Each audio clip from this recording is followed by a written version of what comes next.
guys, we're going to talk about World War II. And this is the first thing that you need to understand. Who are the players? So let's start with the Axis powers. You've got Japan, Italy, and Germany. Who leads these countries? In Japan, you're led by an emperor. His name is Hirohito. He's seen as semi-divine, so he has an incredible amount of power over his people who are going to fight with religious zeal throughout this war in his name. Beneath him, you're going to have a prime minister whose name should live in infamy because he is going to be super engaged with deciding the strategy for Japan, which will include the attacking of Pearl Harbor. And his name is Hideki Tojo. So Prime Minister Tojo. That's Japan, one Axis power. The second Axis power is going to be Italy in Europe. This is led by a populist, charismatic fascist who occasionally gets the trains to run on time, who is called Benito Mussolini. Then we have our third country, Germany, which we probably actually think of first. This is led by that mustache little psychopath who is in charge of the Nazis, Adolf Hitler. So Japan, Italy, Germany, and all of their leaders. So let's turn our gaze to the Allied powers. Which country led in industrial production? Oh, ours. So the United States. And maybe this is a little bit of my patriotism. I'm going to feel as if the United States is pretty much on the right side of this war. Okay? And we are led by FDR, Franklin Delano Roosevelt, for the first half of the war, more than the first half, most of the war, actually, until he passes away shortly before VE Day in 1945. And then his vice president, Harry Truman, will take over. And Truman will be pivotal in some very important decisions, especially in the Pacific.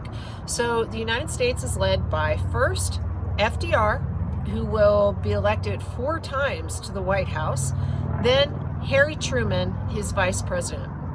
Next, we have to look at another Allied power that's a little bit more complicated. This is the Soviet Union, and their leader is Joseph Stalin. Not Satan, Stalin.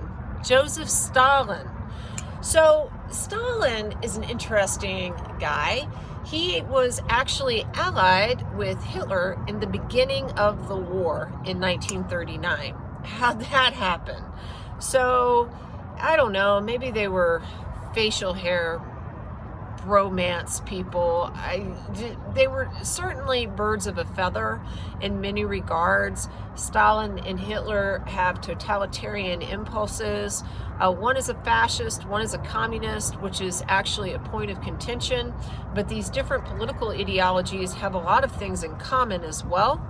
And they decide that they can both invade Poland from opposite sides and take the spoils of war and just stay out of each other's way. And they're cool. It's cool. Cool.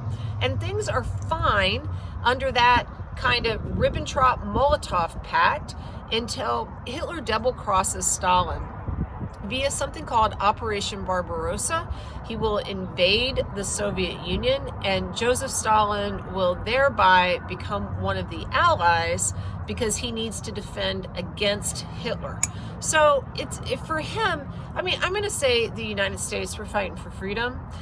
Joseph Stalin is fighting to preserve his power. Having said that, the Soviets make incredible sacrifices, and they are very, very, very important. Over 20 million Soviets will die, and there are incredible stories of valor from Soviet soldiers in places like the Battle of Stalingrad. So I don't want to tar them all with the Stalin brush, but one of the reasons that they lose so many people is because Joseph Stalin does not value individual life. He is not at all concerned about how many soldiers he loses as long as he wins. But he's important. So we've got the US, we've got the USSR, and then our third ally is going to be the United Kingdom. And the UK is going to fight Hitler the longest, actually. They will enter the war in 1939 in September, when they declare war against Germany along with their ally France. However, France is going to fall under the Nazi blitzkrieg, and Britain is going to stand by itself alone for a long time, for almost a year, with all of its allies having succumbed to the Nazis, and it's just going to be Britain trying to hold back the Nazi tide. And Britain is led by a fellow named Winston Churchill, who is one of my favorite people from the past, in part because he had a good sense of humor. He was very witty and optimistic, and he was the right guy for this time in history. If you look at Winston Churchill's past, he does all kinds of things, man. I mean, he is just, it's crazy. He was born in 1874 at a place called Blenheim Palace to Lord Randolph Churchill and a mother whose name was Jenny Jerome. And I feel especially okay giving Churchill a little bit more time because Jenny was an American. So Churchill was half American, don't you know?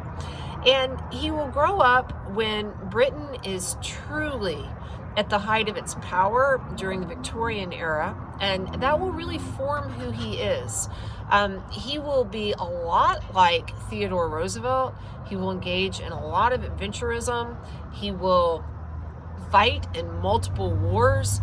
He will be a politician fairly early on. He wants to follow in his father's footsteps.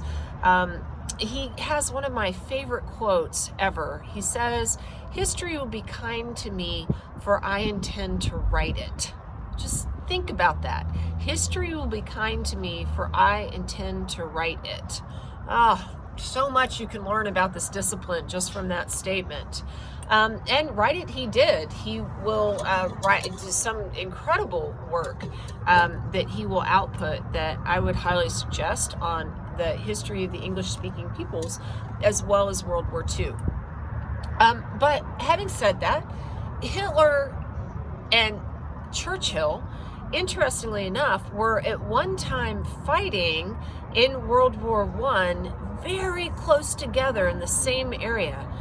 Churchill had been high in government until he planned a debacle called the Battle of Gallipoli, which will throw him out of high leadership during the Great War.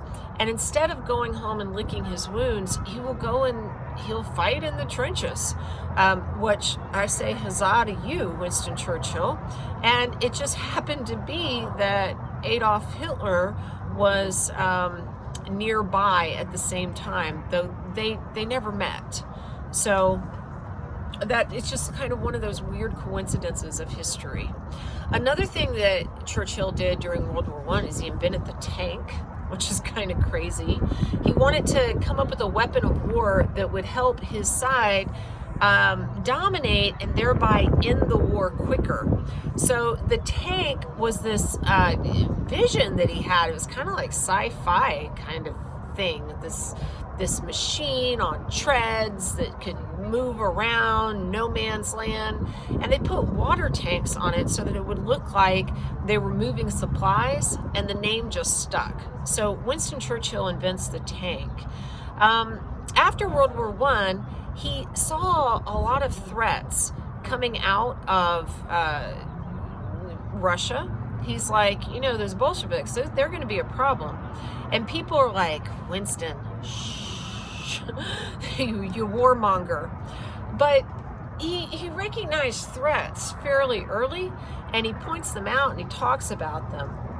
And when Hitler is really running around and treating the Jews abysmally, Churchill says, it's not good. And he lambasted his own country, his own leadership, Neville Chamberlain, who was typically an ally of Churchill's, for engaging in something called the Munich Agreement. And you need to be familiar with what that is. essentially Britain allows Hitler to take over the Sudetenland in Czechoslovakia with no resistance. So what happens is Hitler is not appeased by the Munich Agreement, and the war breaks out in 1939, and Neville Chamberlain loses the confidence of his people, and Winston Churchill becomes the prime minister in May of 1940. And at that point, he is really under the gun, but he will stand in the gap for a while until the United States joins the cause. It's said that in 1941, when the Japanese attack us, Winston Churchill had his first good night's sleep because he knew that we would enter the fray, and that gave him great peace because we had so many more resources. So anyway, Axis powers: Japan, Italy, Germany. Allied powers: United States, USSR, and UK. All right, I'll talk to you later. Bye.